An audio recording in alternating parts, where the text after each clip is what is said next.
Qualifying something as an anti-consumer practice is tricky. Standards change over time, and what seemed like offensive over-monetization not too long ago is now, by most accounts, pretty harmless. Horse armor might still be a bit of a joke, but that's a far cry from the bit of outrage that it was back when it was released. Yet the ill effects of horse armor linger on in the world, the most insidious of which is this. You, yes you, probably have no idea how much a piece of video game content should cost, and neither do I. That isn't an insult towards anyone. It's a condemnation of the games industry's willful lack of transparency and deliberate smokescreening of the cost of games development. Because the reality is, Persona 5 The Royal is a scam. Atlus is trying to fleece the consumer by deliberately slipperying the slope and convincing the consumer that they've always been this far down. For those not in the know, Persona 5 The Royal is an upcoming expanded edition of 2016 and 2017's Persona 5, which will feature an altered story, new characters, including a new party member, revamped dungeons, and an as-of-yet somewhat unquantified amount of new gameplay content. It'll be releasing in Japan in late 2019 and in the West in early 2020, 3 years from its initial release date in each region. It'll be releasing for $60. And it's a scam. Atlus is no stranger to updated re-releases of their games, from the recent Catherine Full Body all the way back to the PS2 days with Nocturne Maniacs and Persona 3 FES. So what you might ask is, how is this any different? Well, consider that those PS2 games were PS2 games. While expansion discs for PS2 games did exist, they were rare and really only used for the big online games like Final Fantasy XI. Persona 3 actually did have an expansion disc, but only in Japan.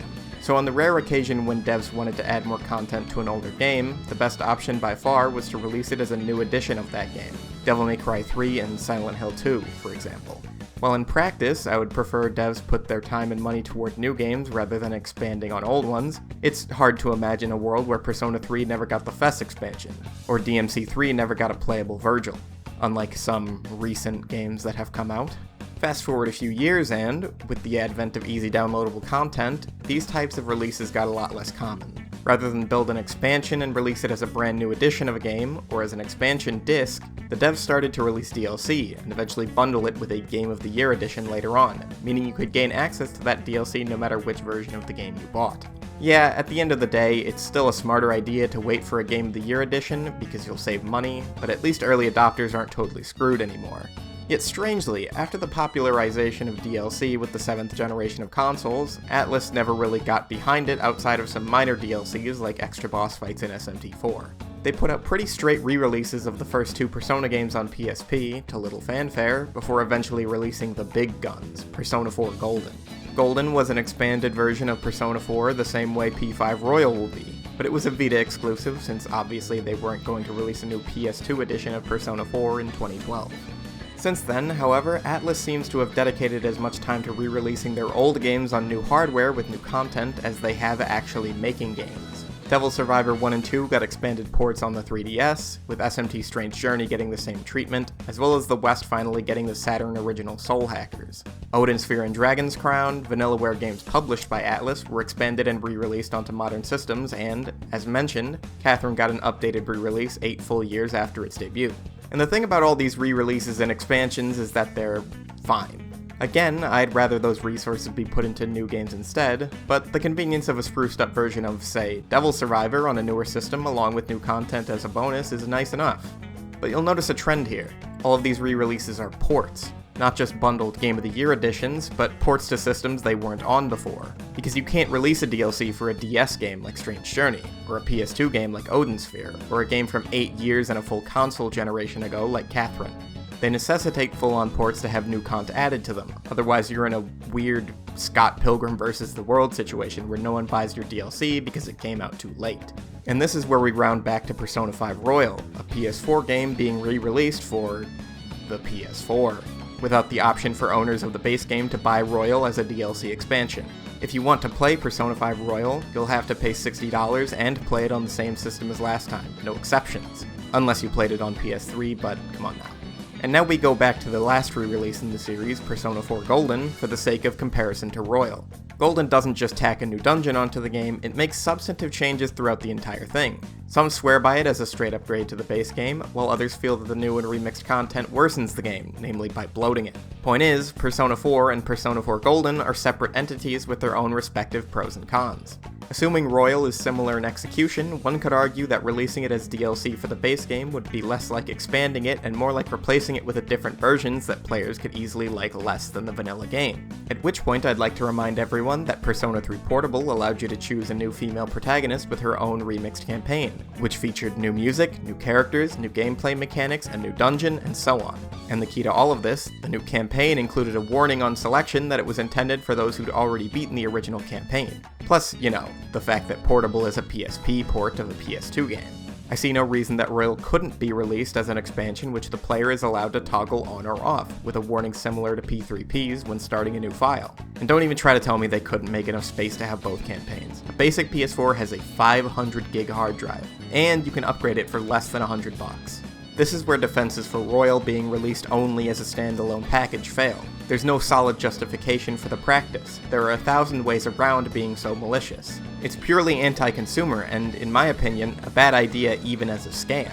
It pushes the already strained state of consumer trust among the fanbase and prevents those who refuse to support bad practice from buying a product they might otherwise want. And the reason Atlus has the gall to do this at all comes down to two things: the slippery slope and the obfuscation of development costs. People were outraged at horse armor, but outrage is always short-lived. We eventually accepted it as harmless by itself, and in a way it is. If a piece of content is overpriced and pointless, you don't have to buy it, while those who do want it can have it.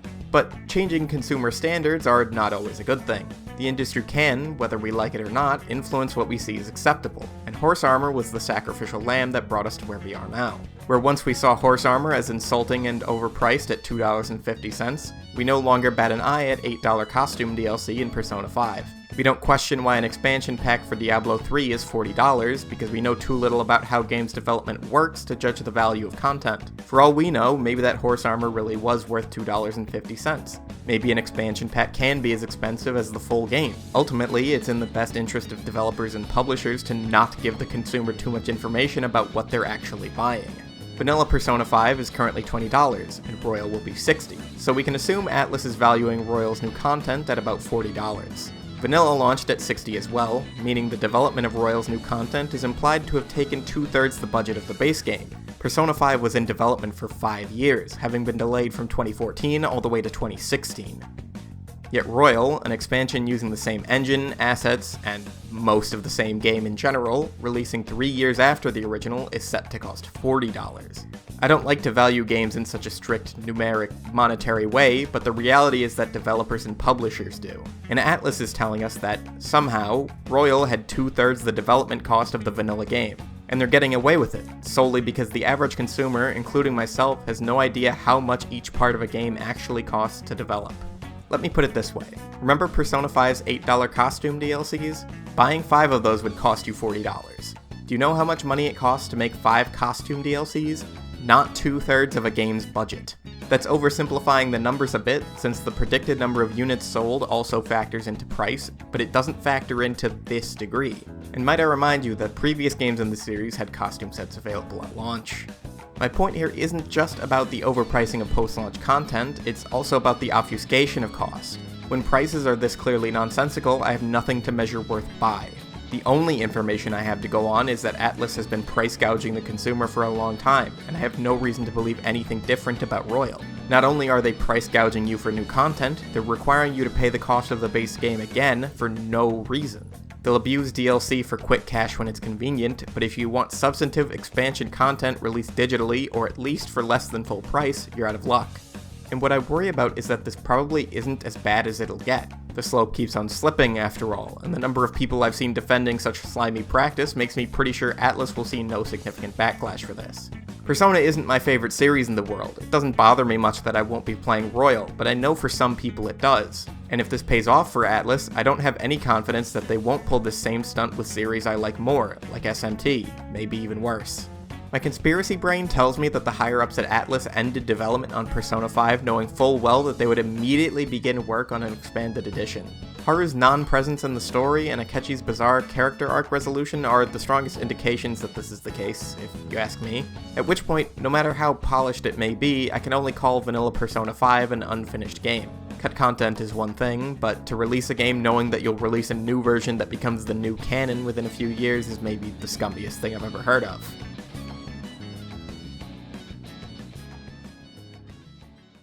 And now to preemptively respond to the weaker arguments in favor of Royal that didn't really earn a spot in the script. Don't like it? Don't buy it. No one's forcing you. I mean, I'm not going to. I don't think any responsible consumer would. The issue isn't that I'm being forced to spend my money or that I think the new content will be bad. It's that I'm obligated to vote with my wallet and refuse to partake in new content for a game I enjoyed just because the developer is being scummy for no good reason. I can't support a studio I like because I see them headed in a bad direction. Spend your money however you like, but don't blame me when Persona 6 is released as an episodic game at $60 per installment.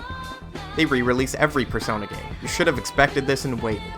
As stated, the previous re-releases have all had justification for not being DLC. Fest couldn't have been DLC, Golden was a Vita game, so on. Expecting Atlus to do the sensible thing and have a DLC as an option for future content is entirely within reason. Expecting them to sink to a new low is a level of cynicism I can't advise or take part in. This version isn't for you, it's for people who didn't play vanilla. A version of Persona 5 that's not made for Persona 5 fans would be an incredible thing to see, really. Beside the fact that, again, there's no reason to exclude those who own the vanilla game except for the ludicrous idea that they'll make more money this way. But Pokemon does this all the time. Okay, scummy when they do it too. I didn't say it wasn't. I don't even like Pokemon.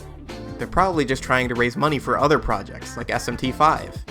Yeah, I'll believe that one when I see a trailer for SMT5 and it makes me foam at the mouth with how amazing it looks.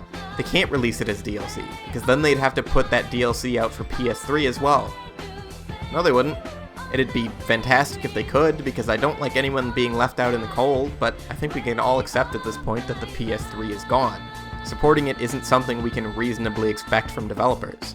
I don't think you'd be getting many angry PS3-owning Persona 5 fans who don't understand why they aren't getting Royal. Well folks, that does it for my annual video. I'll be back in a year to promise I'll start making videos again.